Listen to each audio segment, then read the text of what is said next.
Hey everyone, I am Ananya and today we are once again diving into the mysterious, cold, and chilling world of Death Note. A world where every breath gives birth to a new secret.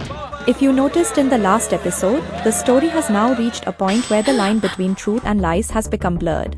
So without wasting any more time, let's begin Death Note Chapter 9, The Cold Winter Night.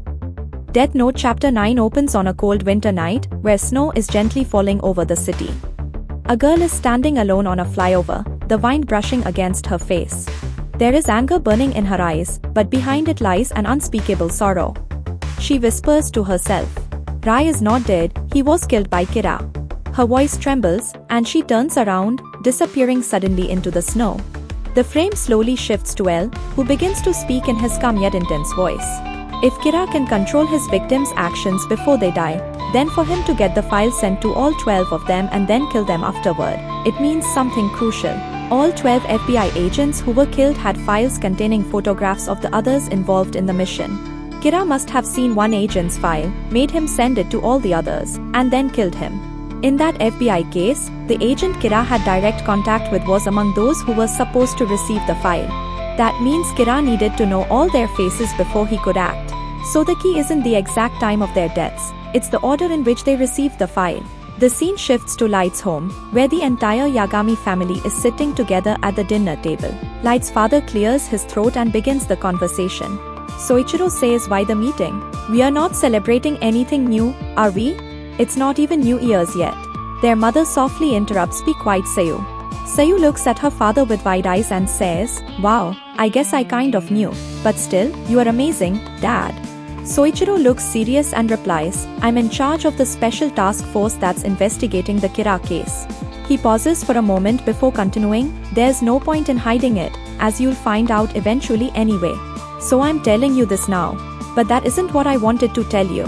12 FBI agents were sent here to Japan yesterday to track down Kira. All 12 of them were found dead. Light says, you mean they were killed by Kira? What? Sayu responds in disbelief. Vatari continues, in other words, anyone who tries to apprehend Kira may be killed. Morale is low. A lot of my detectives are quitting the case. And who can blame them? They fear for their lives. I can't force them to stay on when we're dealing with such a cruel and heartless murderer. Sayu quickly speaks up, then you quit too, Dad. What if he tries to kill you?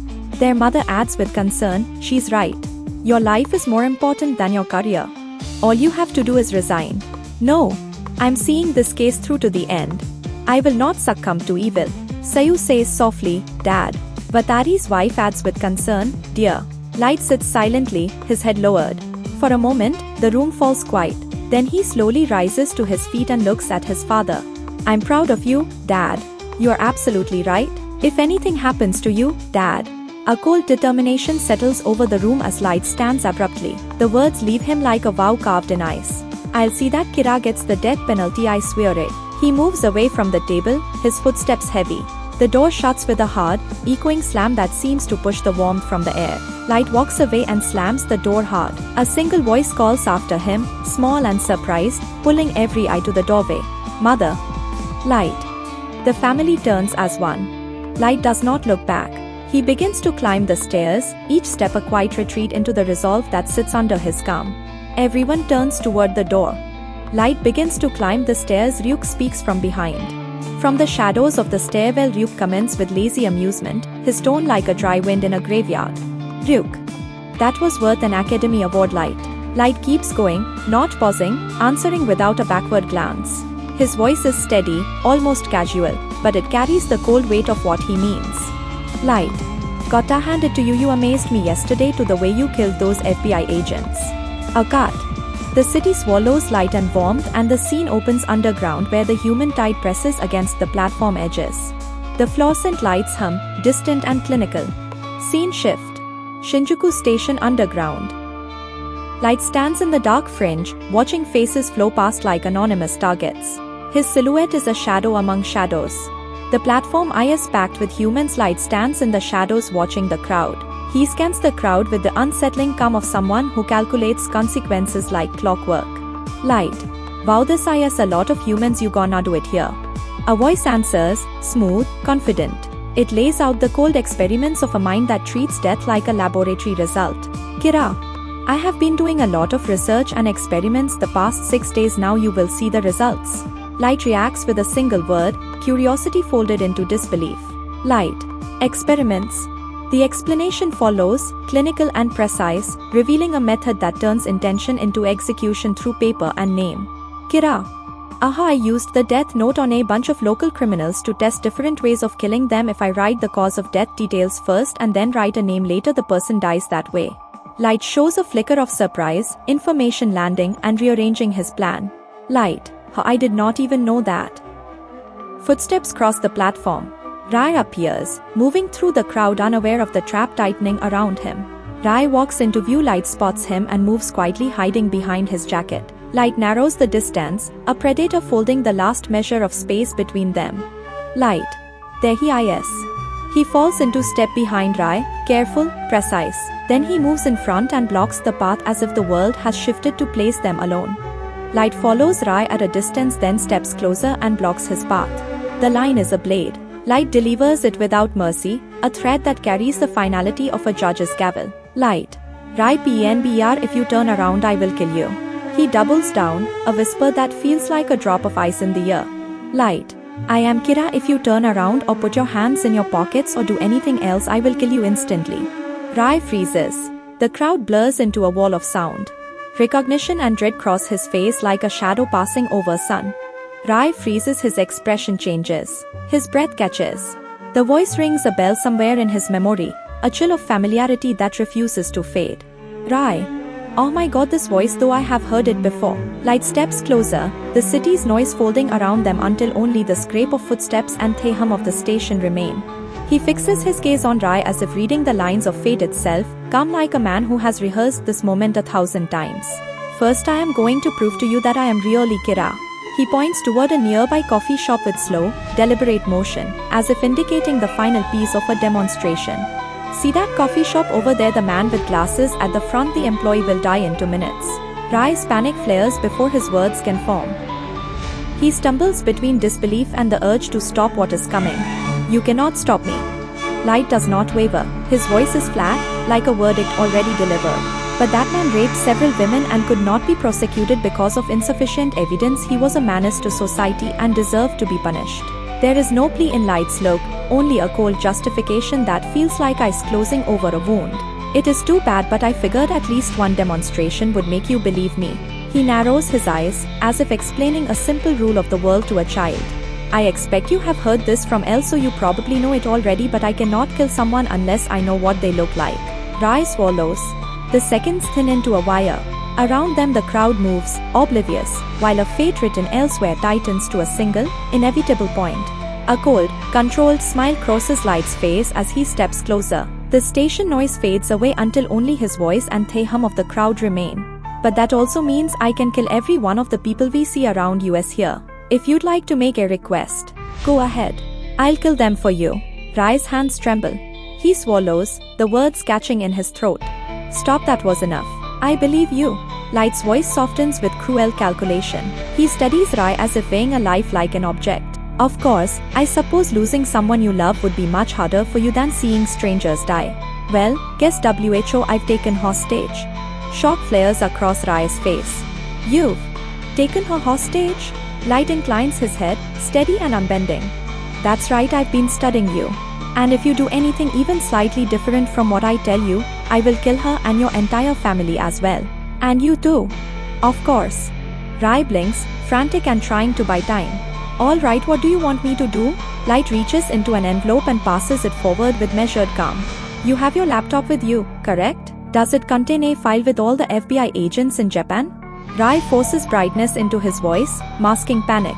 I always carry my laptop around with me. Yes. But I don't have any such file. Light slides the envelope closer, his eyes never leaving Rai. In that case, take this envelope. Rai opens it with shaking fingers. Light issues the instruction like a judge handing down a sentence. Take out the transceiver that's inside it, and put the earphone in your ear. Rai reads the word out, confused. A transceiver. Light explains with a clinical edge, like someone describing a tool for use in an experiment. It's practically a phone, but with this, there will be no communication record, and as long as we stay close it'll work even if we are underground. Gotta hand it to him. Rai's eyes flick to the other contents. What are these envelopes? Light gestures toward the train map and the flow of passengers. Now get on the Yamanote line. He points out the irrelevance of direction and the precision of his plan. It doesn't matter which direction. Light's gaze sharpens, a warning hidden beneath calm words. I'll be watching you from close by. Keep your eyes forward on one point only, the same goes for once you are on the train. He lays down the rules like a cold law. Don't ever forget that I can kill you at any time. Rai looks around for a seat with a desperate hope. Take a corner seat by the door. Light's voice is blunt, final. If both corner seats are taken, wait until they are free. Then Light moves to the critical test, the trap within the instructions. Now for a question. If your answer differs significantly from what I expect to hear, the woman you love is dead. He leans in so the words land like a stone. How many FBI agents are in Japan and how are they organized? Answer in a low voice. Into the transceiver. Rai forces his voice low, trusting hope over certainty. I heard it's 4 teams. A total of 12 agents. Light nods once, satisfied, then gives the next order. All right now. Call. Let's see, call someone. WHO has a lower rank than you, using your cell phone. Rai fumbles for his phone, obeying. Make sure I can hear the conversation over the transceiver. Light's tone brokes no argument. Tell him you want to know the names and faces of all the agents in Japan on this mission, and to send a file containing these to your computer right away. He adds the lethal caveat without emotion. If I hear anything other than that, you will be killed. Rai forces himself to speak into the phone, voice shaking but clear. This is Rai. Hi, what's going on? I need to know the names and faces of everyone in Japan on this mission. Send me the file as an email attachment. Light stands a short distance away, watching Rai's face while he speaks. Huh? You'll have to ask the chief. Rai. Don't have that information? Light's mind moves faster than panic. He offers a solution wrapped in deceit. Say there's some kind of glitch between the chief's computer and yours. And you couldn't open an email attachment he sent you before. Say it's faster if it goes through someone else's computer first. The train jerks into motion, speed pressing the world into a narrow tunnel. The train is moving very fast. Rai's eyes flick to the small envelopes in front of him. He opens one and reads the tiny instruction card. Rai looks at the letters. Light guides his hands, precise and controlled. Inside the envelope you'll find a ballpoint pen and 5 smaller envelopes. Take them all out. Rai obeys, breath shallow. All 5 of the envelopes are sealed but Light shows him the front of each one, the small slot that makes everything possible. There are open slots on the front, see them?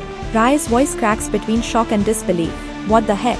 The air inside the train feels heavy. Every sound, every heartbeat, echoes like a countdown. Rai's trembling fingers hold the photographs, his breath uneven as Light's calm voice cuts through the silence. Look at the photograph of each agent in the file you just received and then write his or her name in one of the slots.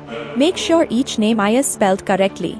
If I find out any of the names are misspelled, you know what'll happen. Rai's eyes move rapidly over the faces. He swallows hard and nods to himself. Do not get off the train until you have finished writing every name. Light's words echo like a command from something greater than human.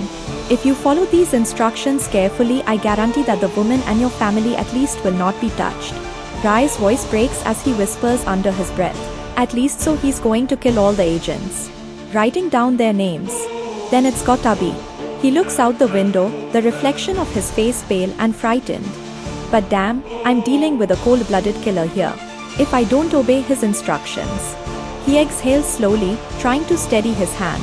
For now I'll just have to do what he says. If all he has are their names, he can't kill them. His thoughts flicker with desperate hope. I guess I just have to pray that someone picks up the transceiver's transmissions by chance. He shakes his head, realizing the futility. But this isn't even a proper radio. Just a cheap transceiver. And we are inside a moving train. Then Light's voice returns, calm and merciless. Looks like you are done. Put all 5 envelopes together with the transceiver back into the larger envelope. Place that on the overhead rack and then sit back down and stay on this train for at least 30 minutes with your hands on your lap. Do not move. Rai closes his eyes for a moment, his chest tight. Light's instructions continue without pause. After at least 30 minutes have passed, and when you can be sure no one in the car will notice you have left the envelope behind, get off the train. His lips tremble as a single word escapes. Why? The sound of his own voice feels distant. He grips the edge of the seat. Why can't I remember whose voice this is? The train slows. The crowd begins to stand, footsteps echoing down the platform. Rai rises weakly, moving forward with heavy steps, confusion clouding his mind. Then everyone was getting out of the train. Then he stands and starts to head ahead. Damn Kira.